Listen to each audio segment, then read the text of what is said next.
Hey friends, I'm going to give it a minute or so, and while I am doing that, I am going to go to my YouTube page and try to share this so that others will join us if they're available.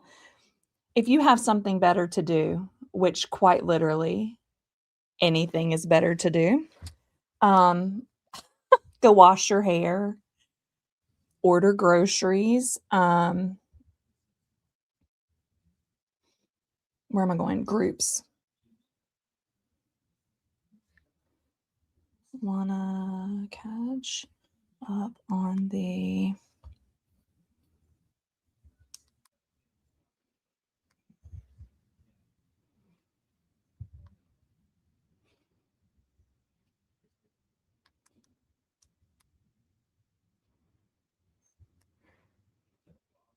paste. Post. Oh, I don't know who's here already. Who got the notification? If you haven't already, go ahead and hit your notifications and YouTube will let you know when I go live. Let's catch up first. It's been a week, y'all. I woke up this morning and started making coffee and realized it was not Saturday. If that gives you any indication of how my week has gone. So immediately I feel behind at 3 a.m. I don't know how you feel behind at 3 a.m., but I was immediately behind. And yeah, that was fun. But it was not Saturday. I get to look forward to that here in just a little bit. I am drinking today. I don't know if we can see this. It's a beautiful can, Aloha Lager. This is from Aloha Beer Company. We're going to go have dinner there tonight. So I'm going to pregame. It's like, I know it's what, 9 o'clock-ish back home. It's 2 o'clock here. Yeah, or what, 3? Maybe it's 3 o'clock here. 3 o'clock. So I'm going to do a little pre-gaming before my husband gets home from work, and then we're going to go have dinner, and then I don't have to cook or clean or all of that stuff going into my Saturday. Look at that. Look at that. All right. Well, what I want to talk about today is in my last Adams Home lawsuit update, we discussed that our response, the POA's response to Adams Home's complaint, was due May 27th. And you know what? It got delivered on time. So I want us to go through that. I went to look at it today, and let's see. How am I going to do this, Emily? Can we do it like this? No, I want you to be able to see it. Hold, please. Is that better? Okay. So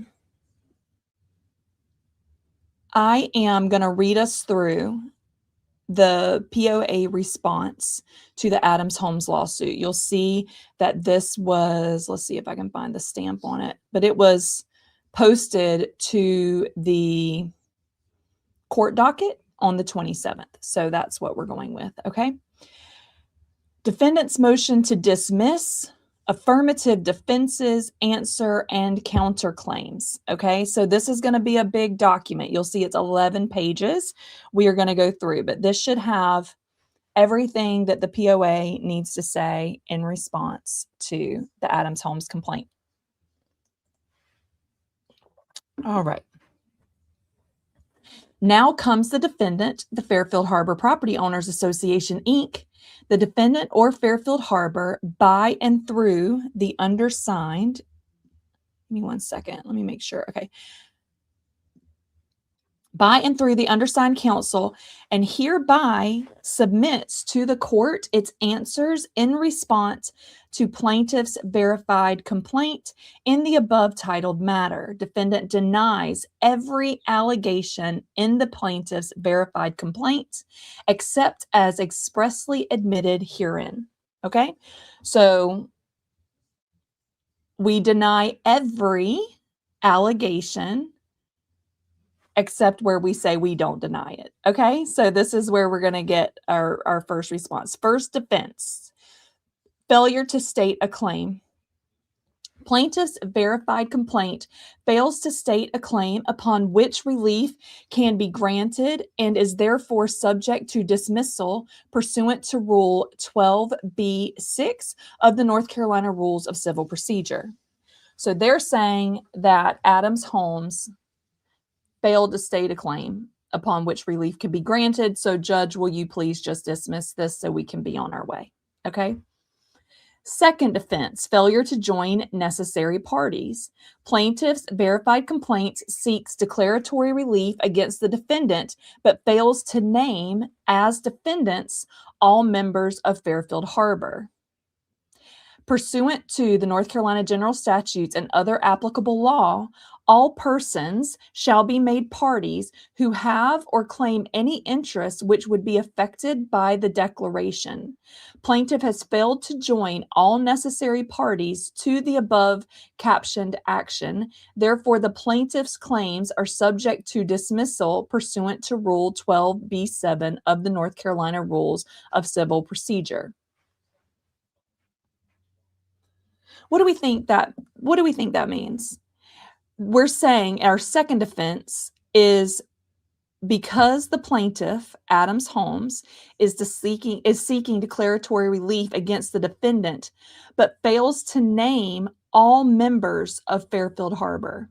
So our attorney is stating that Adams Homes should list by name and attach hereto every property owner in Fairfield Harbor, not just the Property Owners Association. Is that not crazy? That's crazy. That's crazy. I don't even think, correct me if I'm wrong, I don't even think our board, our legal counsel, or our office knows who every property owner is. Just saying.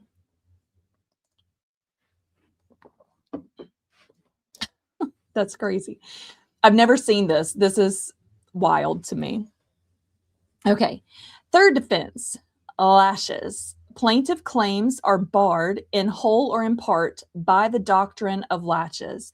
Plaintiff unreasonably delayed asserting the claims alleged in their verified complaint, and such delay has materially prejudiced defendants in the ability to investigate, defend, and respond to those claims. Accordingly, the plaintiff's verified complaint should be dismissed.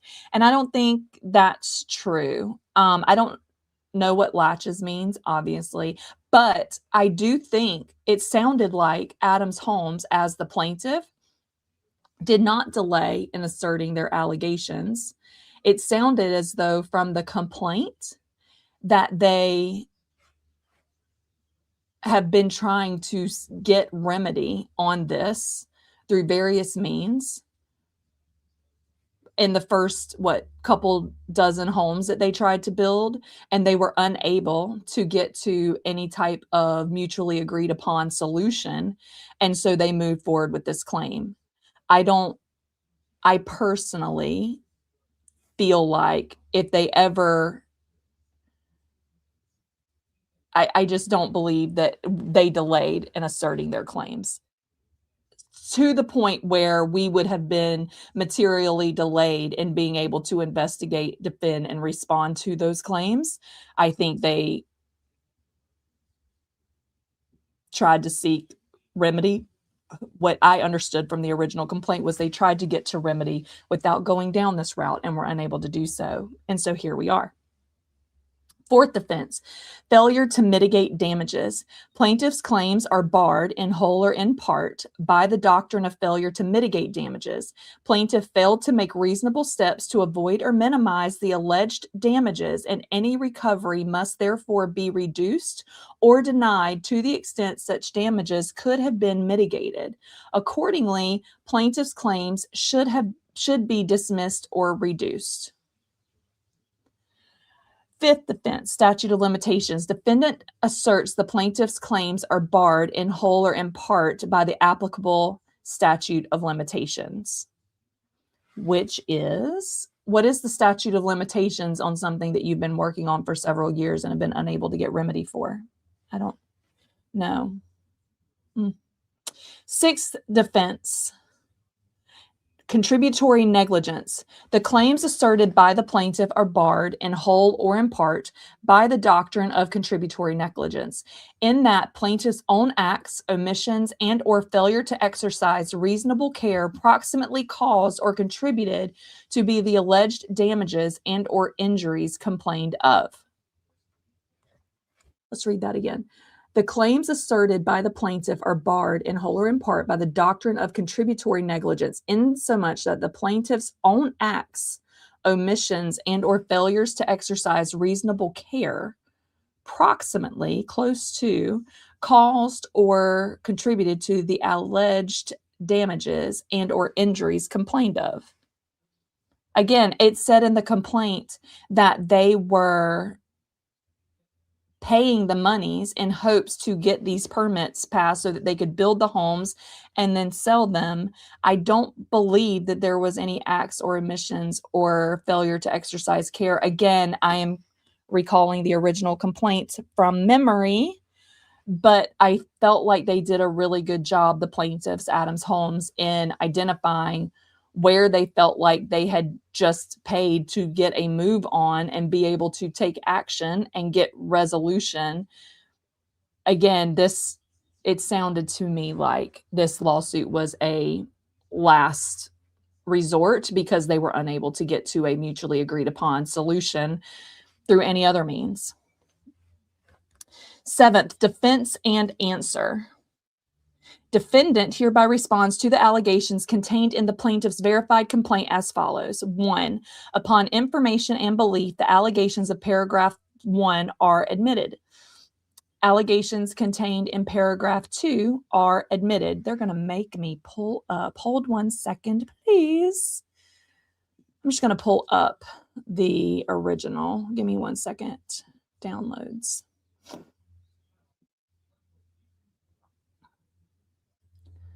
$26.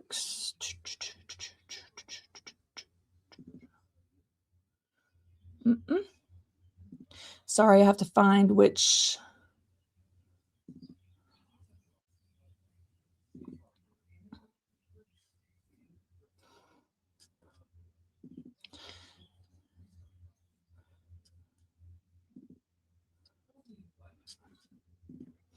There were a lot of attachments in the original, so I'm going back to, well, that's 3. Okay, let me add 3 to my stream here. Add PDF. Your computer.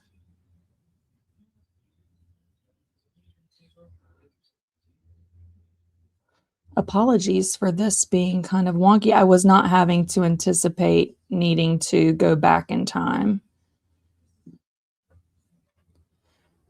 Choose a smaller file. That's cute. I can't. How else could I do this? Maybe.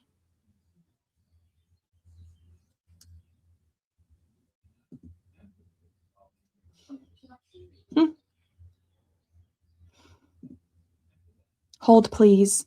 I'll try to edit this little delay here in a bit. Okay, I'm just going to read through here. Factual backgrounds.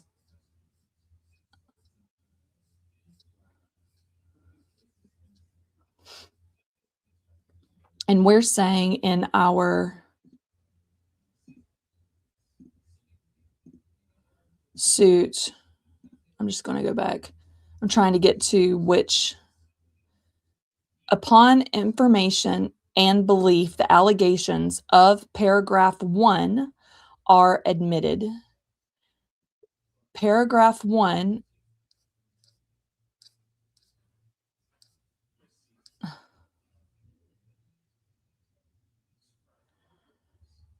is basically just the fact that the limited liability company is existing in the state of North Carolina.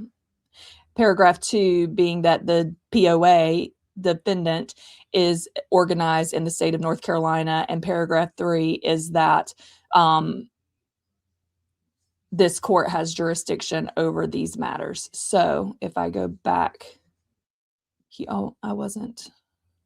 So if I go here, I'm down here in this I didn't realize I didn't forward the page. So we are saying that, yes, paragraph 1 is the plaintiff is based out of South Carolina. Paragraph 2, the defendant's POA is based out of North Carolina. And 3, upon information and belief, the allegations of paragraph 3 are admitted, meaning that jurisdiction is with the right court in the state of North Carolina.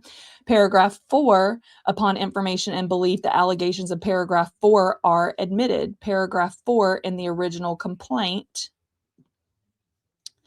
is that the venue is proper in Craven County, North Carolina. All right. Defendant hereby references and incorporates its answers to the preceding paragraphs as if fully set forth therein. The allegations of paragraph 6 are admitted, and paragraph 6 in the original complaint was the Fairfield Harbour subdivision is a planned community containing over 2,800 individual lots in Craven County, North Carolina. The POA manages the Fairfield Harbour subdivision pursuant to the master declaration and POA bylaws. So they're admitting that. The defendant is without sufficient knowledge or information to form a belief as to the truthfulness of the allegations contained within paragraph 7. Therefore, allegations contained therein are denied. Paragraph 7 is Adams is an experienced residential home builder that constructs new homes throughout the Southeast United States. So our POA is saying, we don't have sufficient knowledge to know that you are a builder, a residential home builder that constructs new homes in the Southeast United States. So we're denying that. Okay. 8.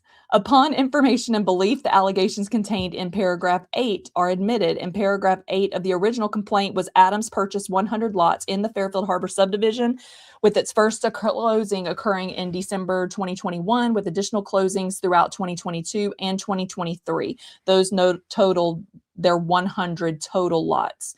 So we're saying we agree, right, with that.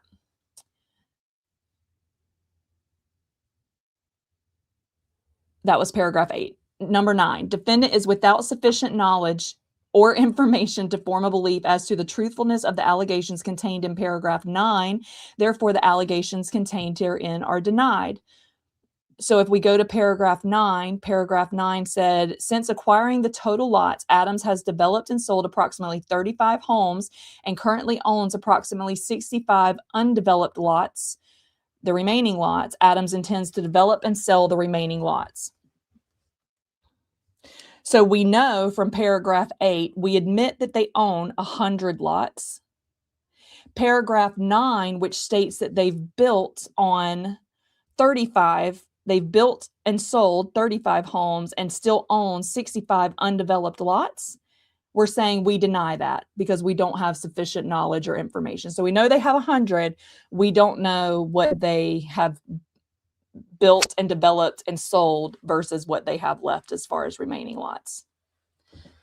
That seems like some quick math we could have done in the couple weeks we had to respond.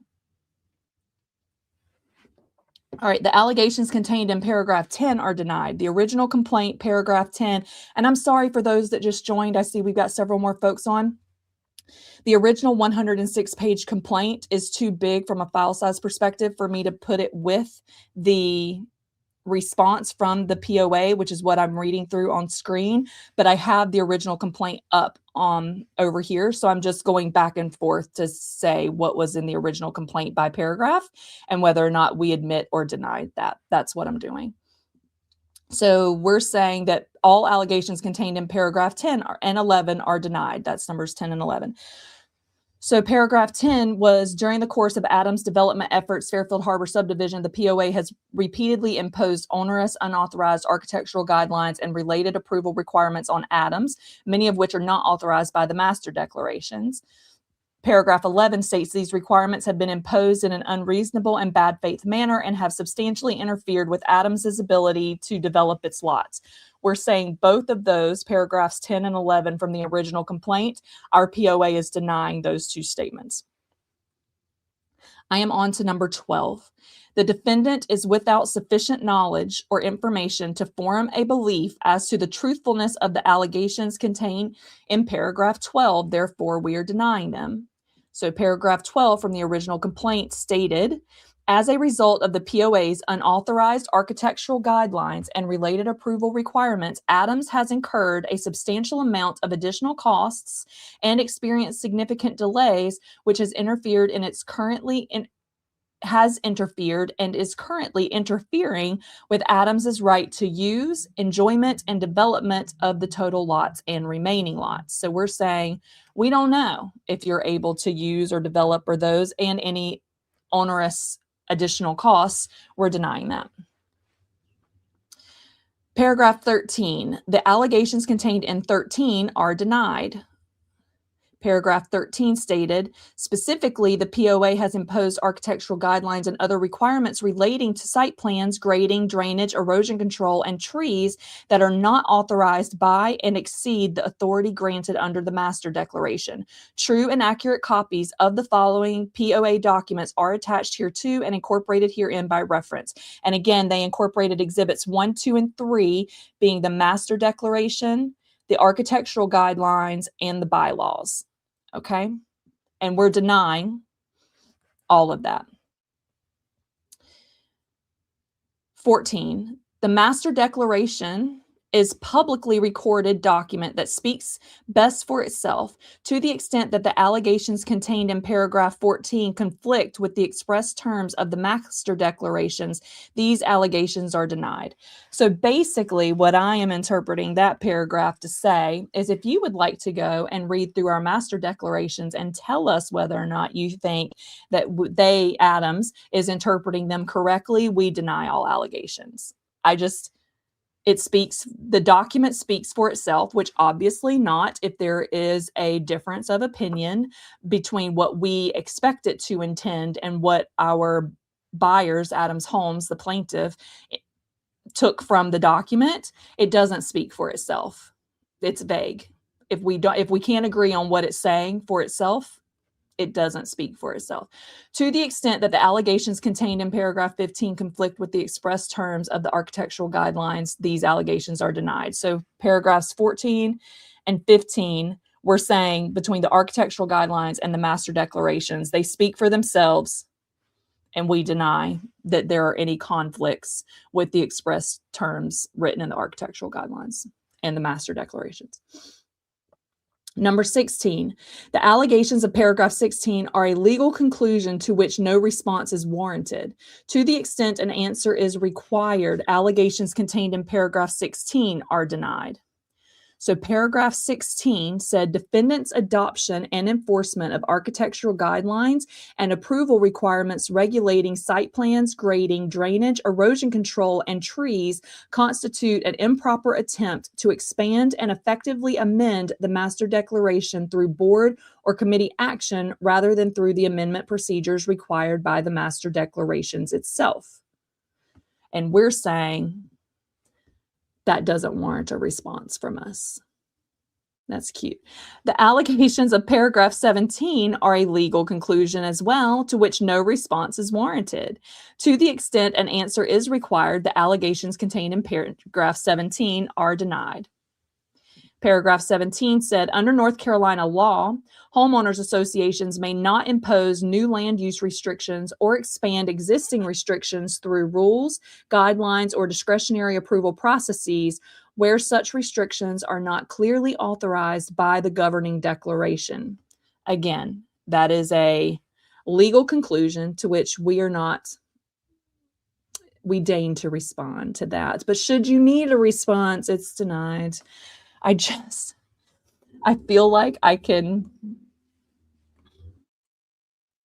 often, when I read these, especially where it's a POA response to anything, I feel like I should have a cigarette and be like Hope and just be like, nope. That's just my little vein. God, she kills me.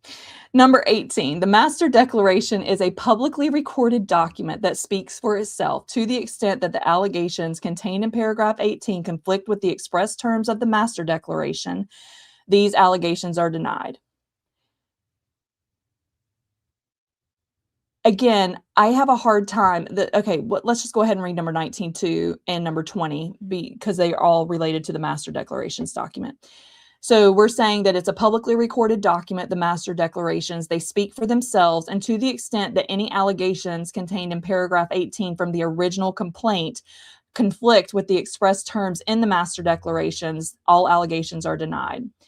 Same for number 19 and same for paragraph 20s. So in the original complaint, paragraphs 18, 19, and 20 were: Article 4 of the Master Declaration establishes the authority of the Fairfield Harbour Property Control Committee to approve certain construction in the subdivision. 19. The committee's approval authority is limited to all plans and specifications for any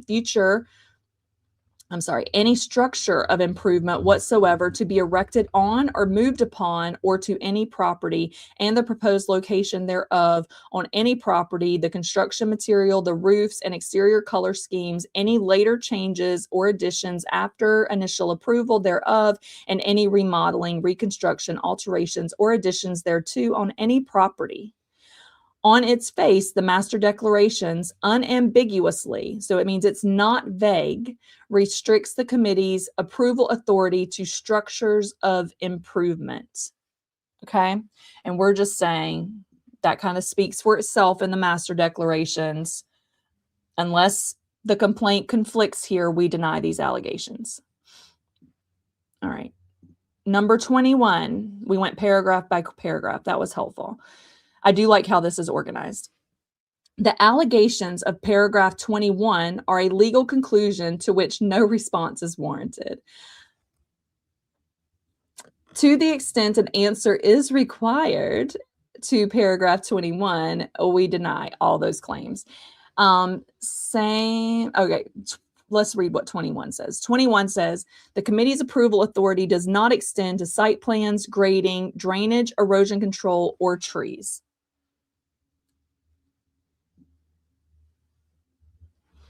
This is a legal conclusion to which no response is warranted. But we deny that. I just have a hard time with us denying to respond to anything that's in a complaint, but that's just me. 22. Okay, so it looks like 22, 23, and 24 say the exact same thing with a copy paste except for the paragraph numbers. So the master declaration is a publicly recorded document that speaks for itself to the extent that the allegations contained in paragraph 22, 23, and 24 conflict with the express terms of the master declaration. The allegations are denied. So let's read paragraphs 22, 23, and 24 from the original complaint. Paragraph 22. Alternatively, Article 4 of the Master Declaration is ambiguous concerning the committee's authority with respect to site plans, grading, drainage, erosion control, and trees under North Carolina law. Such ambiguity must be resolved against the expansion of private restrictions and in favor of the free use of property. Paragraph 23, the Master Declaration does not authorize the committee to issue architectural guidelines. And paragraph 24 says, alternatively, the Master Declaration does not authorize the committee to issue architectural guidelines that create new or additional restrictions or expand the committee's review authority upon the authorities expressly provided for in the Master Declaration. So in summary, what we're saying here in these previous paragraphs is, on its face, the Master Declaration provides the Property Control Committee with the authority to approve structures of improvement and does not extend to site plans, grading, drainage, erosion control, or trees. We're denying that in this response, we are denying that those three paragraphs, we're saying that it speaks for itself. Again, I have a hard time with that, because if what we say differs from what the plaintiff says, then it doesn't speak for itself if there is ambiguity or the option for people to interpret them differently. So it doesn't really speak for itself, but we deny any of those allegations. 25, the allegations of paragraph 25 are a legal conclusion to which no response is warranted. Don't bother me. To the extent an answer is required, all allegations in paragraph 25 are denied. Same with paragraph 26. It is a legal conclusion to which no response is warranted. Should you want a response, it's denied. Okay, so let's read paragraphs 25 and 26 from the original complaint. 25, even assuming the master declaration authorized the committee to issue architectural guidelines, the applicable architectural guidelines exceed the POA's authority under the master declaration by, among other things, imposing onerous requirements relating to site plans, grading, drainage, erosion control, and trees. Paragraph 26 of the original complaint says, alternatively, the committee's requirements relating to site plans, grading, drainage, erosion control, and trees are preempted by or inconsistent with state and local law. And again, our legal team is saying these are legal conclusions. They do not warrant a response. Should you need a response anyway, we deny these allegations. Okay. Paragraphs 27, the allegations contained in paragraph 27 are denied. Paragraph 27 of the original complaint said, alternatively, the committees, that's the property control committee's requirements related to site plans, grading, drainage, erosion control, and trees have not been and are not being enforced reasonably or in good faith by the POA or the committee. Rather, the POA or the committee are enforcing the stated requirements irrationally, arbitrarily, and capriciously. And I think it's important.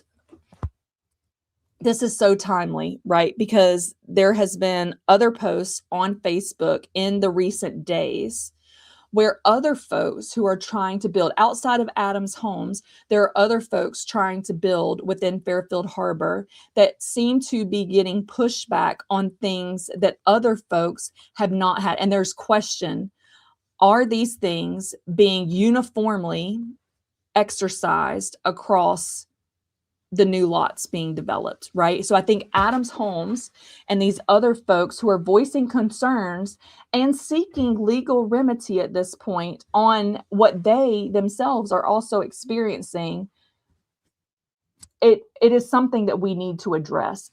Whether or not our legal team says that these documents speak for themselves, read is what I am interpreting that as. Read at an 8th grade reading level at least, figure it out.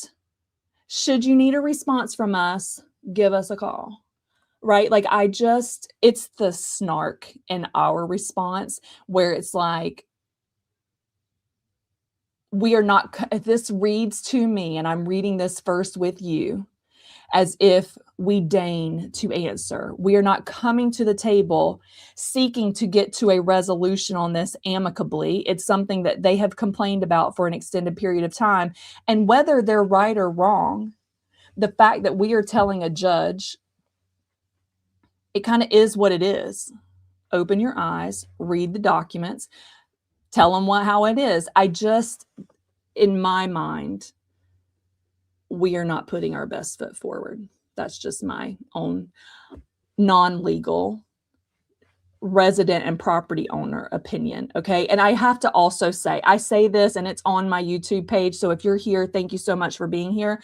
I am not part of the board. I am not part of the Community Management Center or Troon, or I do not sit on any committees within the board or our community. I help a lot of folks across a lot of different platforms, and neighbors do a lot of different things behind the scenes. This I am just doing for fun because it is interesting to me and it matters to me because I am part of the Property Owners Association. So it's important to me. Okay. So moving on. The allegations in paragraph 28 are a legal conclusion to which no response is warranted. To the extent an answer is required, allegations contained in paragraph 28 are denied. Same for 29. We are saying it's a legal conclusion to which we don't have to give you a response, but should you want one, denied. Let's read from the original complaint, paragraphs 28 and 29. They're short. For example, the requirement that Adams must prepare and obtain approval for individual lot-specific sedimentation and erosion control plans is unnecessary, unreasonable, and inconsistent with, and sometimes violates, I could not say this last time, violates basically the violative of state and local law. For example, North Carolina Sedimentation Pollution Control Act, section 113A-60 provides that when a development project contains an approved erosion control plan for the entire development, a separate erosion control plan shall not be required by the local government for development of individual residential lots within that development that disturb less than 1 acre. And again, the next paragraphs just re-explain what Adams Homes has purchased in total lots and the fact that they are all less than 1 acre. We're on to number 30. Defendant is without sufficient knowledge or information to form a belief as to the truthfulness of the allegations contained in paragraph 30. Therefore, the allegations contained therein are denied. Paragraph 30 says, with respect to the total lots and remaining lots, the North Carolina Department of Environmental Quality, the NCDEQ, has approved Adams' sedimentation and erosion control plan for the entire development area within the Fairfield Harbour subdivision. We're saying Adams Homes, the plaintiff, is saying we have a approved North Carolina Department of Environmental Quality sedimentation and erosion control plan for the total and remaining lots. And our legal response to that complaint is, we don't know if you do or not. We can't form an opinion or belief based on the truthfulness of this allegation. I would think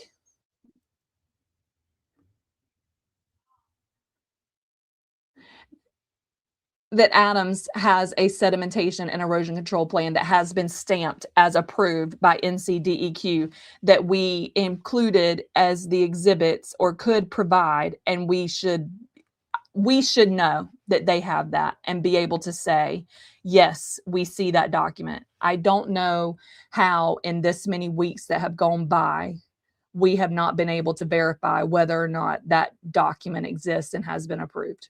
I think that's crazy. What are we paying these people for? The allegations contained in paragraph 31 are admitted and paragraph 32 are denied. So let's go back to the original complaint. Paragraph 31, we admit that despite the North Carolina Department of Environmental Quality approval of Adams Homes erosion control plan for the total lots, the POA has continuously mandated that Adams prepare, submit, and obtain approval of individual lot-specific sedimentation and erosion control plans. So we admit that. So in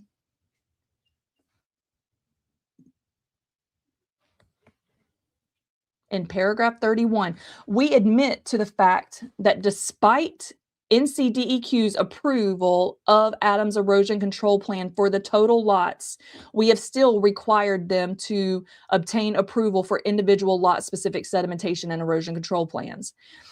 We admit that after we say paragraph 30, the fact that they even have a North Carolina DEQ approved sedimentation plan, we don't know if they do or not, but yet we admit to the next paragraph saying we know that they do, but we still are requiring them to do this at an individual lot. Even that is a conflict within this entire document. Paragraph 32, we are denying. Let's read paragraph 32. The POA has required Adams to prepare, submit, and obtain approval of lot-specific sedimentation and erosion control plans that conflict or are inconsistent with the sedimentation and erosion control plan applicable to the total lots that was submitted to and approved by the North Carolina DEQ. what are we saying here? So we are saying we don't have sufficient knowledge or information to form a belief as to whether or not Adams Homes has an approved North Carolina Department of Environmental Quality sedimentation and erosion control plan. We don't know, so we can't prove an opinion, but we admit that you have an approved NCDEQ erosion and control plan and that we've asked for individual lot specific sedimentation and erosion control plans for each of your remaining lots. But then we deny that we have asked for those individual. Do we see what is, are you seeing what I am seeing? Am I high?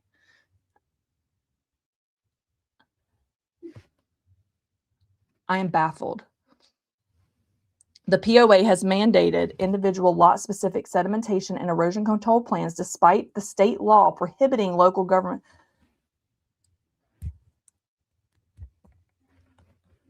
I am really curious to see Adams's response to our POA's response. I just think it's crazy that we don't have enough information. We admit to one piece and then deny another piece of the exact same thing. That's crazy to me. Paragraph 33 is a legal conclusion to which no response is warranted, but should you want a response, we are denying it. Paragraph 33 of the original complaint states, upon information and belief, the POA has mandated individual lot-specific sedimentation and erosion control plans despite state law prohibiting local governments from imposing similar requirements on individual residential lots that disturb less than 1 acre. So if the POA has mandated individual specific lot sedimentation and erosion control plans and state and local law or state law prohibits local governments from imposing that, that's not a legal conclusion to which a response is not warranted. Are you doing this or are you not? I get so hot with our POA and the legal counsel that backs us up. It is bizarre. Okay. Let's move on to the next page. Page 5, number 34. We admit to paragraph 34 and we deny paragraph 35. So paragraph 34, we admit to each lot in their total lots is less than 1 acre in size. So we know that they have 100 total lots and that each lot is less than 1 acre in size. Paragraph 35, we deny. Paragraph 35 reads, furthermore, the committee's process for approving site plans, grading, drainage, erosion control, and trees is irrational, arbitrary, and capricious. Specifically, the process is supervised and managed by an individual who is not a licensed engineer. And here's where we talk about Ray. Again, full disclosure, I love Ray. He can do no wrong in my eyes. And I truly believe he comes with the intent to make sure that this is just done the right way every time. So, the individual, currently Mr. Ray Redness, essentially eyeballs the lots, indicates what he wants in the site plans, grading, and drainage to be without reference to or consideration of any appropriate or recognized engineering guidelines. And we're denying that. Paragraph 36, upon information and belief, the allegations contained in paragraph 36, we admit to. Surveys are then obtained along with a drainage plan, which is reviewed by Mr. Redness and the committee, who sometimes require additional revisions and changes to the plans. So we admit that sometimes we do that. Upon information and belief, the allegations contained in paragraph 37 and 38 are denied. I'm going to just keep us to 37 and 38. Paragraph 37 says, accordingly, the changes mandated by Mr. Redness are based on the lay opinion of Mr. Redness and the committee and are not predicated on sound engineering principles. We deny that. And the committee's approval process interferes with Adams's right to use and develop its property, unnecessarily delays lot development, and significantly increases development costs without any rational or legitimate basis. We deny those two paragraphs. Paragraph 38. The allegations contained in paragraph 38 are denied. Paragraph 38. Oh, that was what I just read. I'm sorry. I'm moving on to the next page. 39. Number 39, the architectural guidelines are a document that speaks best for itself. To the extent that the allegations contained in paragraph 39 can conflict with the express terms of the architectural guidelines, these allegations are denied. The same with paragraphs 40, 41. We're saying that the master declarations and architectural guidelines are documents that speak best for themselves, and to the extent that the allegations contained in paragraphs 39, 40, and 41 conflict with the express written terms in the master declarations and or architectural guidelines, we deny the allegations. So paragraphs 39, 40, and 41 from the original complaint read, moreover, the following components of the architectural guidelines and the committee's approval process for site plans, grading, drainage, erosion control, and trees are based upon sound engineering principles and are applied in an arbitrary and inconsistent manner, requiring grading, regrading of lots, multiple stages of construction without any, without any defined standard, imposing inconsistent and conflicting erosion control requirements from lot to lot, requiring revisions to previously approved grading, drainage, and erosion control plans without any objective criteria or changed conditions, and mandating multiple duplicative and mostly surveys without justification or uniform standard. Paragraph 40 states a recent example of the committee's unauthorized and unreasonable enforcement is reflected in the process required to obtain a building permit for 1920 Caracare Drive, New Bern, North Carolina. That's Section 6, Montego Lot 365. Contrary to the express provisions of the master declarations and beyond the scope of the architectural guidelines, the committee required A, a submission of a 14-page permit application, B, compliance with an 11-page land development permit checklist, C, issuance of a purported white ready-to-build certificate, D, mandatory pre-construction grading of the lot, E, a site inspection and approval by the committee, and F, only thereafter issuance of a green permit approving vertical construction. True and accurate copies of the following are attached here too and incorporated herein in exhibits 4, 5, 6, and 7. And those are all the documents that they just said that they had to submit for the permitting for 1920 Caracare Drive. And then paragraph 41 stated, the arbitrary nature of the committee's requirements is further demonstrated by its enforcement of purported stormwater and drainage standards that lack any objective basis. The architectural guidelines reference above community stormwater management plans purportedly available for review. However, upon information and belief, no such approved community-wide stormwater management plan exists. This has been confirmed by individuals involved in the original engineering of the development, as well as individuals currently responsible for stormwater oversight within the community. Despite the absence of any governing plan, the committee continues to impose shifting and unsupported drainage and grading requirements, resulting in inconsistent and unpredictable approval standards. So that was paragraphs 39, 40, 41. All of which we deny.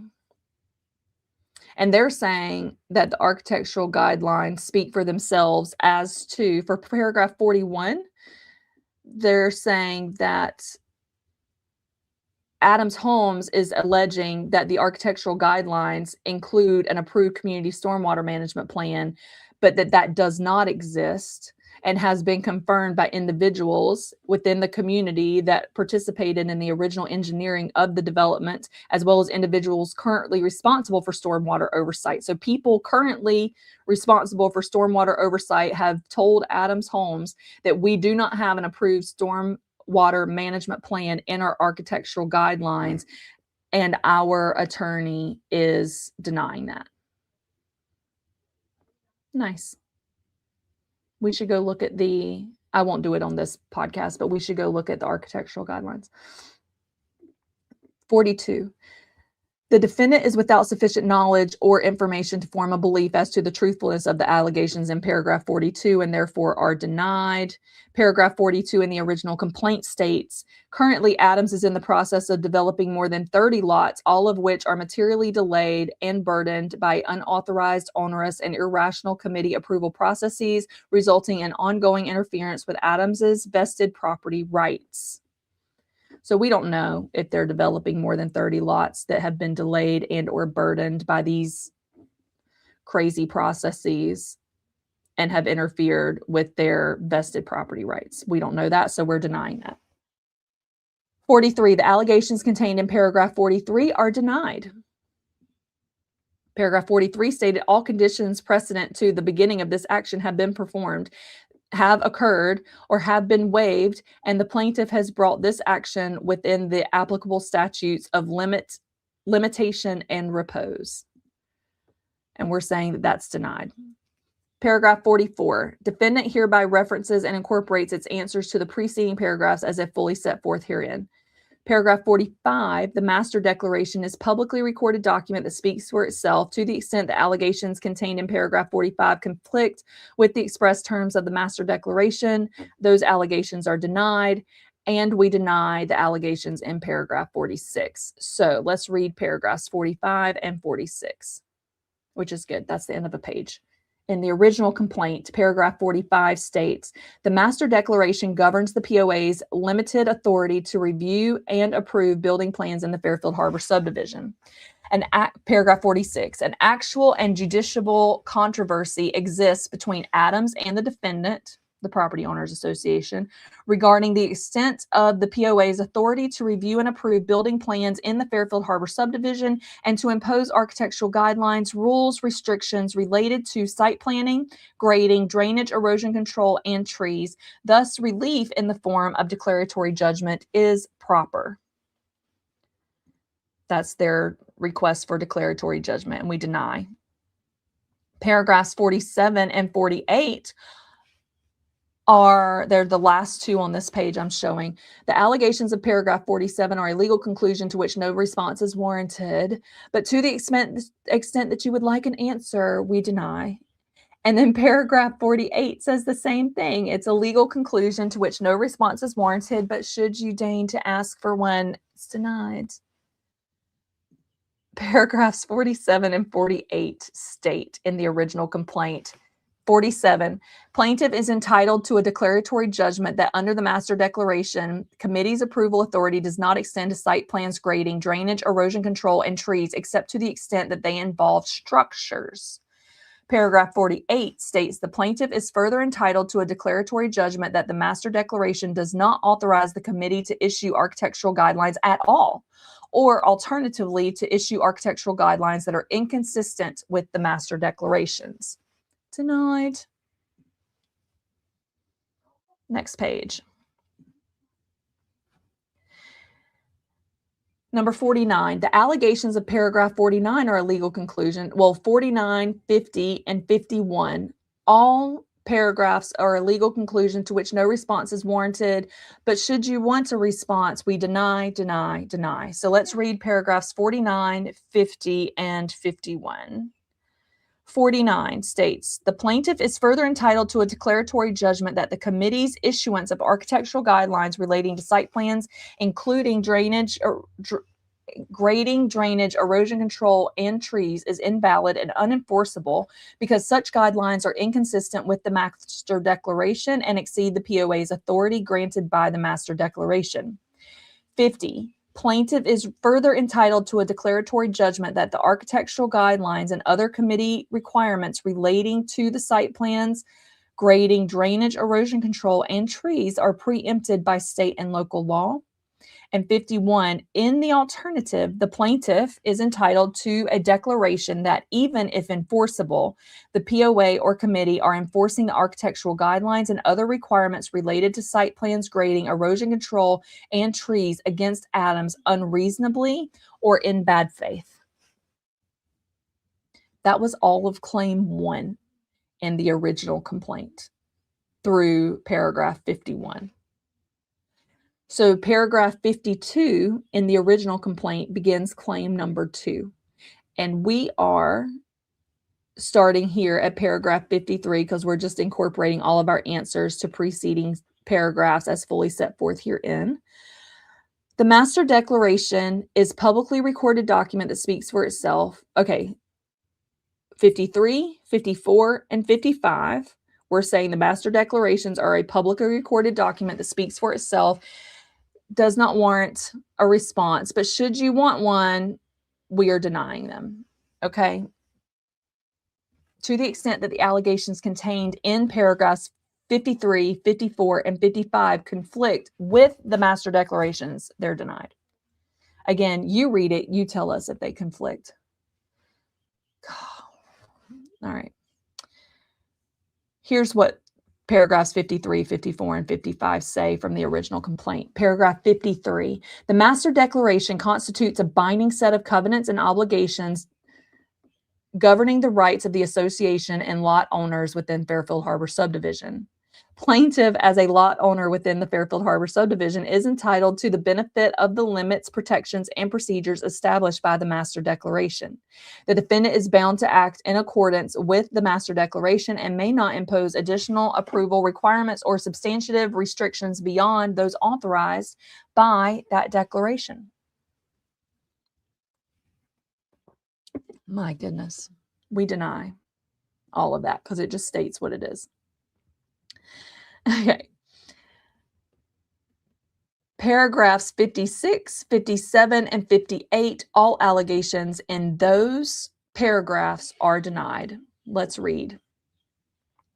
Paragraph 56, 57, and 58 from the original complaint state.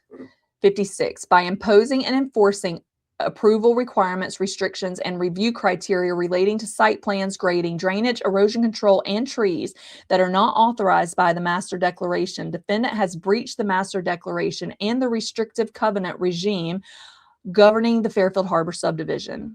Paragraph 57 stated, by promulgating or enforcing architectural guidelines that exceed the authority granted by the master declaration, the defendant has further breached the rights Adams enjoys as a property owner within the Fairfield Harbor subdivision. And paragraph 58 of the original complaint states, as a direct and proximate result of the defendant's breaches, plaintiff has suffered damages including delay damages, increased carrying costs, additional survey and design expenses, administrative and resubmittal costs, increased construction costs, and impairment of its property rights. We deny all of that. Okay, my fingers stopped working. Paragraphs 59. We are starting here. We're 3 from the bottom. So paragraph 59, this starts claim number 3, which is ultra vires, as we have stated before. Paragraph 60, the master declarations, paragraph 60, 61, and 62. I'm trying to be efficient here. Paragraph 60, 61, and 62. The master declaration is a publicly reported document that speaks for itself. Read it. Should any of the allegations conflict with what is expressly stated in the master declarations, we deny whatever the plaintiff has said.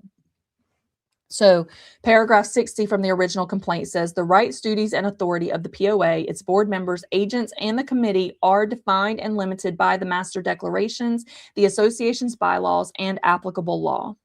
Paragraph 61 states, under the master declaration and governing documents, the POA, its board members, agents, and the committee possess only those powers expressly granted by the master declaration and such powers as are reasonably necessary to carry out those express powers, and they may not exercise authority beyond the scope of those governing documents or applicable law. Paragraph 62, the master declaration establishes the standards, procedures, and limitations by which the POA, its board members, agents, and the committee may adopt, impose, enforce, or limit property rights of lot owners, including property rights associated with lots owned by Adams within the Fairfield Harbor subdivision. All right. Paragraph 63, 64, 65, and 66 are all legal conclusions to which no response is warranted. Should you require a response, we deny, deny, deny, deny. So let's read paragraph 63, 64, 65, and 66. Paragraph 63 states, by adopting, imposing, and enforcing guidelines, standards, and review requirements concerning site plans, grading, drainage, erosion control, and trees that are not authorized by or that exceed the authority granted in the master declarations, the POA, its board members, agents, and the committee have acted beyond the scope of their lawful authority, including, without limitation, the imposition of the unauthorized white permit and green permit approval process. Paragraph 64 in the original complaint states, by adopting, imposing, and enforcing guidelines, standards, and review requirements unreasonably or in bad faith, the POA, its board members, agents, and committee have acted beyond the scope of their lawful authority. Defendant's imposition and collection of fees in excess of $30 constitutes a direct breach of the master declaration.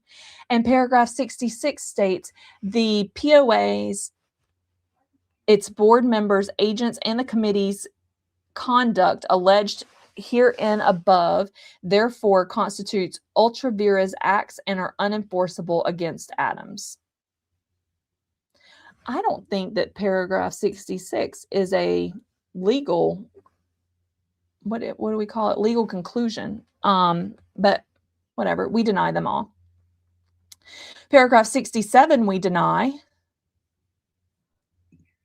Paragraph 67 states, I'm on the next page now. Paragraph 67 states, as a direct and proximate result of the POA's, its board members, agents, and committee's ultra vires conduct, Adams has suffered damages and is entitled to declaratory relief, injunctive relief, and monetary damages as allowed by law. This is why our legal counsel suggested at the beginning, for those that joined at the beginning, that this should be, how did we word it? This should be dismissed in total, because Adams did not name everyone that is a property owner in Fairfield Harbor because of these reliefs and monetary damages that Adams here in Claim 3 and 4 are suggesting they are entitled to. Claim 4. Let's go back to the response. Claim 4 begins in paragraph 69, well, 68, but 69 starts the bulk of it. Paragraph 69, the master declarations speak for themselves. They are publicly recorded, and to the extent that any allegations conflict with the express terms of the master declarations, we deny that. Paragraph 70 is a legal conclusion to which no response is warranted. To the extent that you would like a response, it is denied. The allegations contained in paragraph 71 are denied, paragraph 72 are denied, and paragraph 73 is a legal conclusion to which no response is warranted. However, we deny it should you require us to do as much. So if we read this, paragraph 69 from the original complaint, I'm just going to go 69, 70, 71, 72, 73. This ends the original complaint, okay? Defendant's adoption and enforcement of architectural guidelines and approval requirements concerning site plans, grading, drainage, erosion control, and trees exceed the authority granted under the master declaration. Paragraph 70. Defendant's conduct constitutes an ongoing interference with Adams's property rights and its ability to develop and use its lots within Fairfield Harbor subdivision. 71. Adams has no adequate remedy at law for defendant's continuing interference with its property rights. 72. Unless enjoined by this court, defendant will continue enforcing unauthorized approval requirements that delay construction, increase development costs, and interfere with Adams's lawful use of its property. In paragraph 73, Adams is therefore entitled to preliminary injunctive relief prohibiting defendant from enforcing architectural guidelines and approval requirements relating to site plans, grading, drainage, erosion control, and trees. I'm going to be saying that in my sleep. That the authority granted under the master declaration until final judgment is entered in this action. So we deny that entire claim in its entirety. So now we have counterclaims. I'm starting at the bottom, where we have that next bolded and underlined. Now comes Fairfield Harbor Property Owners Association, the association by and through undersigned counsel, complaining of Adams Homes, alleging the following. So we have some beef with Adams. Parties. Fairfield Harbor Property Owners Association is a nonprofit corporation organized under the North Carolina laws and is authorized to do business in the state of North Carolina, the association has the power to sue and be sued in its corporate name. Adams Homes, AEC, LLC is a South Carolina limited liability company registered to do business in the state of North Carolina as a registered office address of 176 Mine Lake Court Street or Suite 100, Raleigh, North Carolina 27615. Pursuant to North Carolina General Statute 1-82, Craven County is the appropriate venue for this lawsuit. This court has personal jurisdiction over Adams by virtue of inter alia North Carolina General Statute 1-75.4. Subject matter jurisdiction over this action is conferred upon and vested in this court under and by virtue of inter alia North Carolina General Statute 7A-240 and 7A-243. Upon information and belief, all conditions precedent to maintaining this action have occurred and have been performed or have been met, including compliance with applicable statutes of limitation and statutes of repose to the extent required by law. The allegations of paragraphs 1 through 6 are incorporated herein by reference as in fully set forth herein. The association is a planned community in Craven County, North Carolina, and is subject to the Planned Community Act, as well as its Master Declaration of Covenants, as recorded in Book 951, page 55 of the Craven County Register of Deeds, and is amended and supplemented from time to time. The declaration. The roads within the association are paved and privately owned by the association as common area. In or about December 2021, Adams purchased 100 lots within the association with the intent to develop these lots and sell them. At present, Adams has developed and sold approximately 35 lots, leaving approximately 65 lots undeveloped within the association. During the development of Adams's lots, Adams has brought in heavy machinery, trucks, and other equipment to aid in the development of its lots. As one does, is that not reasonable? As a consequence of Adams's development and its ingress and egress from its lots with heavy machinery, the association's roads and other common areas have been significantly damaged. Further damage has, on at least one occasion, cut down trees within the association which did not belong to Adams and caused damage to an association member's grass by driving their construction equipment over the grass. First claim for relief. The allegations in paragraphs 1 through 14 above are incorporated here by reference as if fully set forth herein. The association is the owner of the roads within the boundaries of the association. The association's roads are made from standard asphalt materials. Adams, in connection with the development of their lots, has repeatedly traveled over and across the association's roads with heavy equipment, trucks, and other large pieces of machinery. As a direct and proximate result of Adams's travels upon the association's roads with heavy equipment, trucks, and other large pieces of machinery, the road has been significantly damaged. As a direct, actual, and approximate cause of Adams's conduct, the association has suffered damages in the amount to be determined at trial, but in excess of $25,000. We're saying that in the building of 35 homes, thereabouts, they have done approximately $25,000 worth of damage to the roads in Fairfield Harbor. Wherefore, the defendant respectfully prays that this court, 1, deny the plaintiff's request for declaratory judgment as to the committee's approval authority. 2, deny the plaintiff's request for declaratory judgment as to the ability of the association to issue architectural guidelines. 3, deny the plaintiff's request for declaratory judgment as to the validity of the architectural guidelines. 4, deny the plaintiff's request for declaratory judgment as to the legality of the architectural guidelines. 5, deny the plaintiff's alternative request for declaratory judgment as to the good faith enforcement of the architectural guidelines.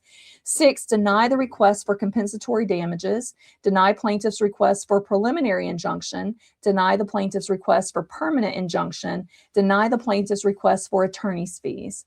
10, award judgment in favor. Oh, guys, I'm sorry. I think. Sorry, I had kind of just was reading away on my sheet. We're here. I'm on number 10. Okay. Award the judgment in favor of the defendants association in the amount of not less than $25,000 for property damage caused by Adams. The plaintiff, Adams, be ordered to pay defendants reasonable attorney fees.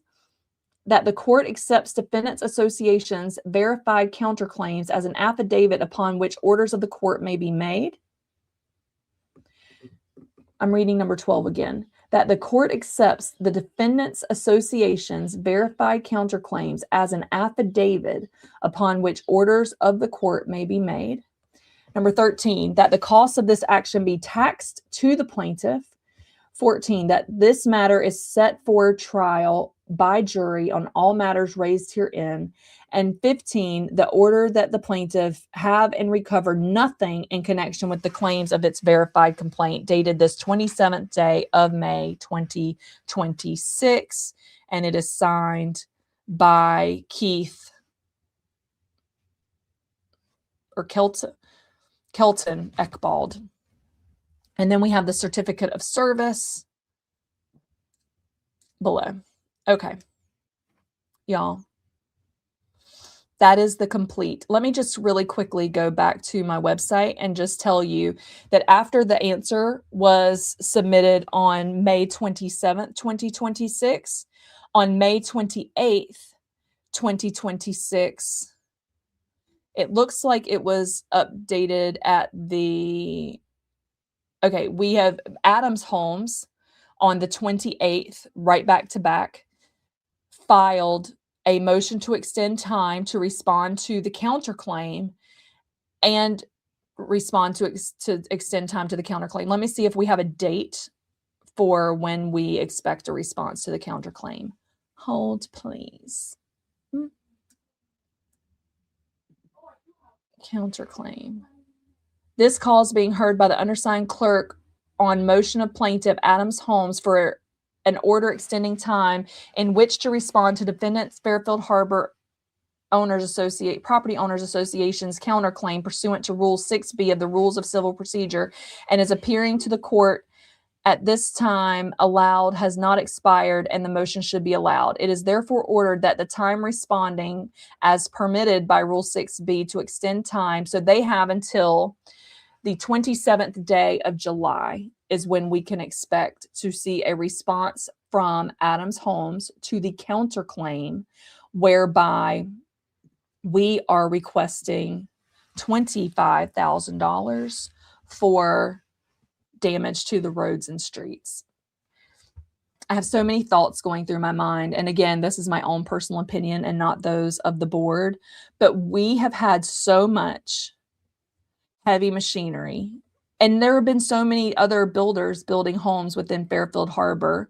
I don't know that in a court of law, my personal opinion is that we could prove that the damage to the roads and streets was not done by all of the big heavy trucks going to the inner harbor to fix the wall, and or the other homes being built, and or the moving trucks moving people in and out of the harbor, the building of the community center, the paving of the community center lot, the boat trailers and trucks that are driving in and out and having to park on the grass and across the street and moving to get their boats in and out of the lots.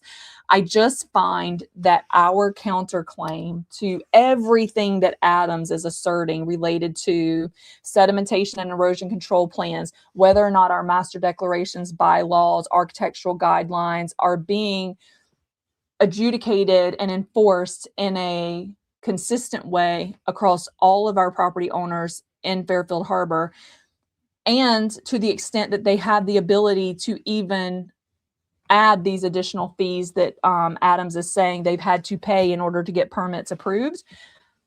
And the fact that our counterclaim is for damages to roads in excess of $25,000, when Adams is stating that they started buying homes in December of 2021, there has been so much development going on in Fairfield Harbor.